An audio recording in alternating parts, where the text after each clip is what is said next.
G'day and welcome. My name is Gavin Finley, and this is part 5 in a series of videos on Daniel's prophecy of the 70 weeks. In this video we'll be looking at the 3 edicts put forward as candidates to initiate the 70 weeks prophecy, and we'll be particularly looking at the timelines to see where those timelines end. There are a number of articles on this subject over at the website endtimepilgrim.org. Understanding mysteries does not come from the intellect, it comes from devotion to God. Our scripture is from Daniel 9:25. Know therefore and understand that from the going forth of the commandment to restore and to build Jerusalem, unto Messiah the Prince shall be 7 weeks and 62 weeks. So a certain royal edict initiates a timeline of 7 sevens plus 62 sevens, or 69 sevens of biblical years. The 69 sevens of biblical years are 483 360-day years. As we discussed in the earlier video on biblical time, God dispenses holy time to us from his throne based upon the mathematically perfect circle of 360 degrees. And this is the prophetic time we see in Holy Scripture. And so prophetic time is given to us in terms of 360-day years.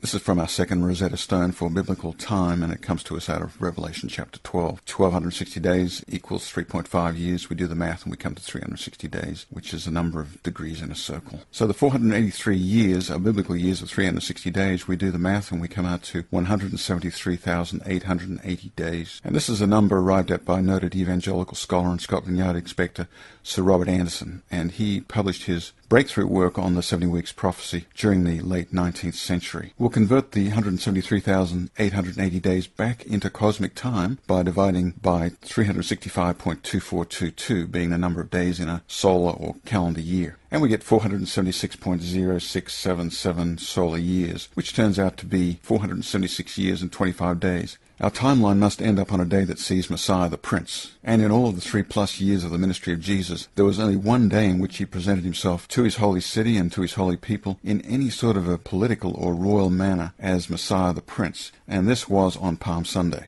And Jesus resolutely took the road for Jerusalem.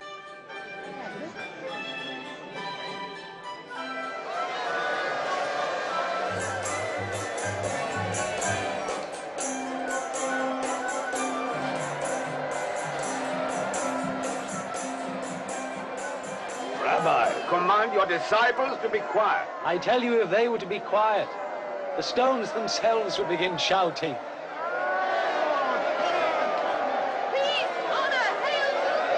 To Jerusalem! So which royal decree will be the starting gun to initiate the 476 years, or the 69 weeks? Was it the Edict of Cyrus in 538 BC? Is it the Edict of Ezra in 458 BC? Or is it the decree of Artaxerxes Longimanus given to Nehemiah in 445 BC? The wording and the merits of these 3 decrees we shall leave for a future session. In this video we're not going to arrive at our 2-day accuracy for the 69 weeks. Here we'll be content just to lay out the 3 476-year timelines, beginning with those 3 edicts, and see where these timelines end up, just in terms of the season and the year. And we'll start with the Edict of Cyrus. Cyrus the Great conquered Babylon in 538 BC. This was the night of Belshazzar's feast and the writing on the wall.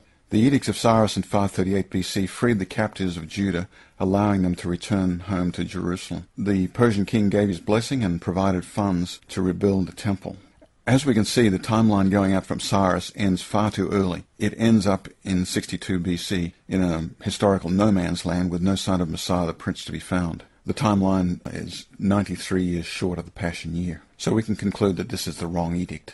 Now we'll look at the next candidate, the Ezra decree, which came in the 7th year of Artaxerxes Longimanus. It was given to Ezra the scribe, and the date here is 458 BC. Laying out the 476-year timeline from 458 BC, we come to 19 AD. Did anything happen in 19 AD that might possibly answer to Messiah the Prince? And the answer is no. And we are 13 years short of the Passion Year. So the Ezra decree of 458 BC falls short. It is the wrong edict. But what if we insist on wrongly using 483 solar years of 365.24 days to measure out the 69 weeks of years instead of 360-day biblical years? We end up with a terminus in 26 AD. We are still 6 years short of 32 AD and the true appearance of Messiah the Prince. It's an intriguing thing, but there are many people rising up nowadays who insist that the 69 weeks terminated and was fulfilled by the baptism of Jesus. Does this satisfy the prophecy? No, it does not. And why? because the text in Daniel 9:25 specifically calls for a decidedly political, even a royal appearance of Jesus as Messiah the Prince.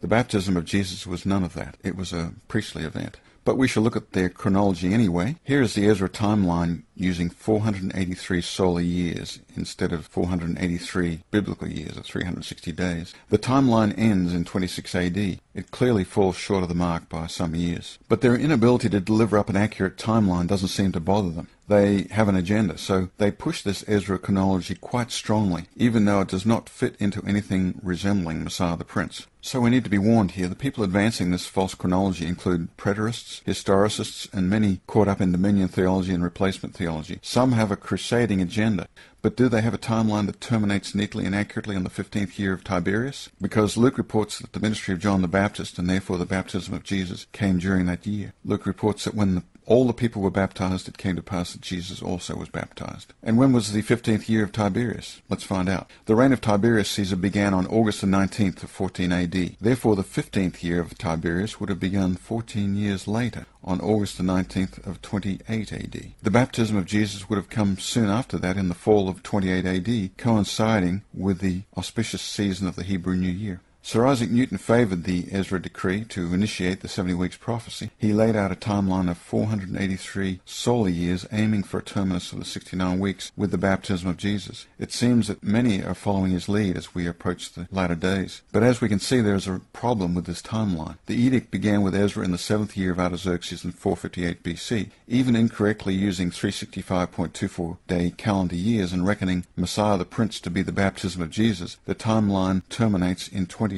AD, but nothing of any messianic importance was going on in 26 AD. As we have seen, the true year of the baptism of Jesus was 28 AD and not 26 AD. So this Ezra timeline, using the profane calendar years of a fallen cosmos, still falls short of its own mark by a full 2 years. So again, the Ezra decree of 458 BC cannot be made to fit. It is the wrong edict. Now let's check out the timeline initiated by the edict given to Nehemiah. As we read in Nehemiah chapter 2, it was in the month of Nisan, the 20th year of Artaxerxes Longimanus, that Nehemiah went to the king. This was in the springtime of 445 BC, and we're going to prove that in the subsequent video. When we lay out the 476-year timeline from the springtime of the Nehemiah edict year of 445 BC, we find that it does indeed connect into the springtime of the Passion year of 32 AD. So is this the correct edict? We haven't proven it yet, but from what we've seen so far, the Nehemiah timeline is beginning to look quite promising. In the next video, we'll be refining this chronology by using the lunar cycles as a second measuring line on the 69 weeks. And using the moon phase data, we shall confirm that the 69 weeks began on the second day of the Nisan moon of Nehemiah chapter 2 and terminated on the 10th day of the Nisan moon, right on Palm Sunday. The timeline that we see here will be presented later on in this study. The NASA lunar data will tell us when the new moons came through for the Nisan of Nehemiah in 445 BC and for the Nisan of the Passion year in 32 AD. Once again, the 70 weeks are 10 jubilees. They are years that God counts in his reckoning of holy history and holy time. It seems that God is only counting jubilees inside the 70 weeks. He's not counting them right now.